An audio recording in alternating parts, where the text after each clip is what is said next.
Hello friends, कला master के YouTube channel पर आप सभी का स्वागत है। आज हम लोग मुग़ल शैली जो आपके सिलेबस में दिया हुआ है उसमें 4 से 5 शासकों का नाम दिया हुआ है। अकबर, शाहजहाँ, जहांगीर, औरंगज़ेब।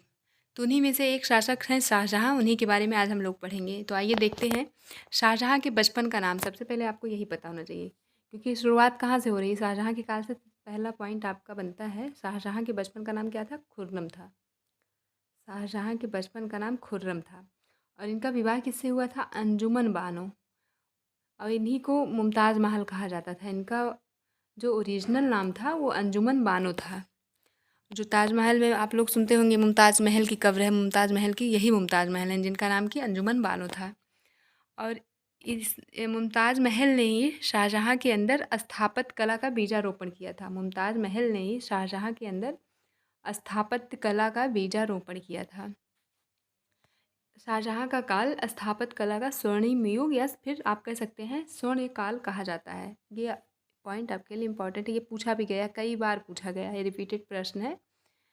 यहाँ पर ध्यान रखिए स्थापत्य कला का, जबकि अगर यहाँ पर स्थापत्य की जगह चित्रकला लिखा होता तो जहांगीर के शासनकाल को चित्रकला का स्वर्ण युग माना जाता है मुगल काल में। ठीक, स्थापत्य में शाहजहाँ के काल को। इतिहासकार इसके काल को चित्रकला का ठहराव मानते हैं। देखिए, इनका जो काल था शाहजहाँ का, इनके काल में स्थापत्य कला बहुत चरमोत्कर्ष पर था, जबकि जो चित्रकला आ रही थी अभी तक उसका ठहराव हो जाता है। उसमें इतनी वृद्धि नहीं होती जितना पहले से चली आ रही थी। जितना इस चित्रकला का महत्व पहले से था, इनके शासनकाल में आते आते उसमें ठहराव आ जाता है। और किस चीज़ को बढ़ावा मिलता है? स्थापत्य को बढ़ावा मिलता है। स्थापत्य कला का ये मतलब है जैसे मंदिर, भवन निर्माण और मस्जिद वगैरह बनाया गया है। जो भी भवन या घर, मंदिर, पूजा स्थल, ये सब चीज़ें बनती थी।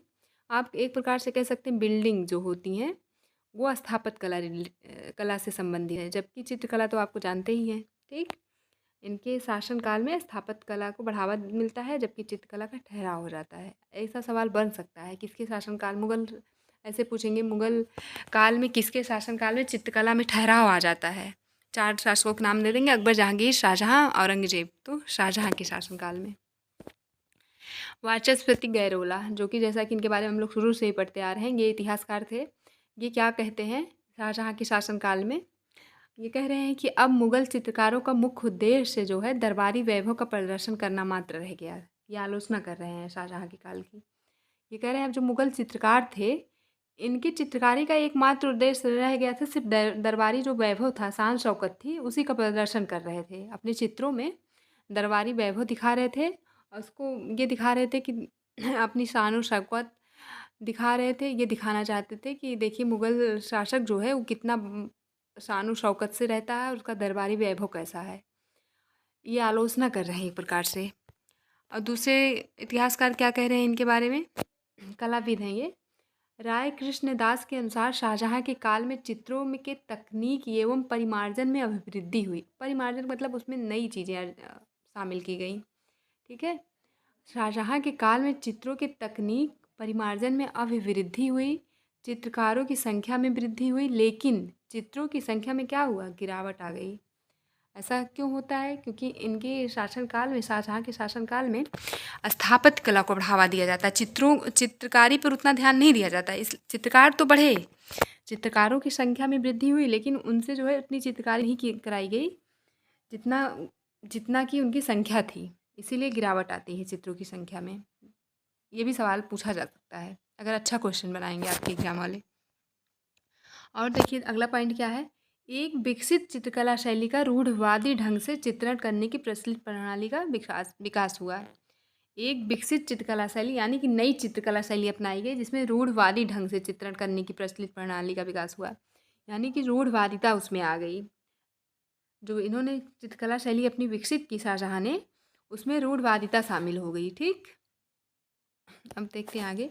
शाहजहाँ की चित्रकला प्रेम के बारे में सर टॉमस रो ने लिखा है कि एक बार मैंने सम्राट को ये सब पॉइंट हम आपको इसलिए बता देते हैं ताकि आप रटिए मत। अगर आप समझ कर कोई चीज़ पढ़ेंगे और एग्ज़ाम में ऐसा कोई सवाल आता है जो जो आपसे नहीं हैंडल होगा, जब आप कॉन्सेप्ट बेस्ड पढ़ाई किए रहेंगे तो कई बार सवाल नहीं भी आता है ना, तब भी आप कर ले जाएंगे। लेकिन अब जब बहुत ज़्यादा रट के जाइए तो वहाँ ऑप्शन देख के कन्फ्यूजन हो जाती है। और कुछ इंटरेस्टिंग पॉइंट भी रहता है जो कि आपकी जानकारी के लिए बता दिया जाता है। जैसे कि ये वाला पॉइंट है, देखिए ये इंटरेस्टिंग पॉइंट है थोड़ा, इसलिए हम आपको बता दे रहे हैं इसको। तो देखिए शाहजहाँ के चित्रकला प्रेम के बारे में, जो शाहजहाँ की चित्रकला प्रेम के बारे में कह रहे हैं सर टॉमस रो एक विदेशी यात्री था। ये क्या कह रहा है कि एक बार मैंने सम्राट को मतलब शाहजहाँ को एक घड़ी भेंट की। प्रत्युत्तर में सम्राट ने कहा कि अगर आप हमें तैल चित्र भेंट करते कोई, तो मुझे ज़्यादा अति प्रसन्नता होती। इनका ये कहने का मतलब था शाहजहाँ का कि आप मुझे घड़ी ना देकर मुझे एक तैल चित्र अगर दे देते तो मुझे ज़्यादा प्रसन्नता होती। ये शाहजहाँ की चित्रकला की तारीफ़ कर रहे हैं, जबकि इसके ऊपर जो हम लोगों ने देखा, ये देखिए राय कृष्णदास और वाचस्पति गैरोला, ये सब क्या कर रहे हैं, मुगल शाहजहाँ की आलोचना कर रहे हैं, चित्रकला पर इसने ध्यान नहीं दिया। देखिए जैसे कि यहाँ पर वाचस्पति गैरोला कह रहे हैं कि जो चित्रकारों का मुख्य उद्देश्य था दरबारी वैभव का प्रदर्शन करना मात्र रह गया। और राय कृष्णदास कह रहे हैं चित्रकारों की संख्या में इसके शासनकाल में वृद्धि तो हुई, लेकिन चित्रों की संख्या में गिरावट आ गई। जबकि टॉमस रो जो है वो उनकी चित्रकला की तारीफ कर रहा है। ये देखिए यहाँ पर जो पॉइंट हमने पढ़ा ये तारीफ ही है। वो घड़ी की जगह क्या मांग रहे हैं, तैल चित्र मांग रहे हैं उससे। अब शाहजहाँ काल के प्रमुख चित्रकार, ये यहाँ से आपके एग्जाम में ज़्यादा क्वेश्चन बनते हैं। प्रमुख चित्रकार, 4 चित्रकारों के नाम, ऐसे ही मुगल शैली से ऐसे ही ज़्यादा सवाल बनते हैं। चित्रकारों के नाम दे के पूछेगा ये किस मुगल सम्राट के दरबारी चित्रकार या दरबार में रहते था ये चित्रकार, ऐसा सवाल बनता है। ठीक, तो देखिए सबसे प्रमुख चित्रकार जो था फ़कीर उल्लाह खां, उल्लाह होगा यहाँ पे, हाँ लिख लीजिए, फ़कीर उल्लाह खान, ये शाहजहाँ के शासनकाल का सबसे प्रमुख चित्रकार था। अगला चित्रकार है मीर हाशिम। ये दोनों चित्रकार ज़्यादा इंपॉर्टेंट है और पूछे भी गए हैं एग्जाम में। मीर हाशिम और फ़कीर उल्लाह खां, ये दोनों इंपॉर्टेंट क्यों हैं? क्योंकि ये जो फ़कीर उल्लाह खां ये शाहजहाँ के शासनकाल का सबसे प्रमुख चित्रकार माना जाता था। और मीर हाशिम इसलिए इम्पोर्टेंट है आपके लिए कि उत्कृष्ट छवि चित्रकार था। छवि का मतलब आपको पता है व्यक्ति चित्र, ये बहुत उत्कृष्ट व्यक्ति चित्र बनाता था। अगले चित्रकार है कल्याण दास, इनको ये भी इम्पोर्टेंट है, इनको जो है चित्रमणि की उपाधि मिली। ये तीनों पॉइंट आप लोग जरूर याद रखिए, यहीं से अगर सवाल पूछेगा, अभी तक जो हम लोगों ने पढ़ा सबसे ज़्यादा इंपॉर्टेंट यही तीनों पॉइंट है। कल्याण दास को जो है कौन सी उपाधि मिली थी, चित्रमणि, ये देखिए यहाँ पर चित्रमणि की उपाधि मिली थी। अगला चित्रकार है होनहार या हुनर, दोनों नाम याद रखिए, हो सकता है हुनर लिख दें, हो सकता है होनहार लिख दें, दोनों एक ही चित्रकार का नाम है, होनहार या हुनर। अगला चित्रकार है समरकंदी। अगले चित्रकार हैं आपके फतेह चंद, अगले हैं बालचंद और लास्ट मिरार।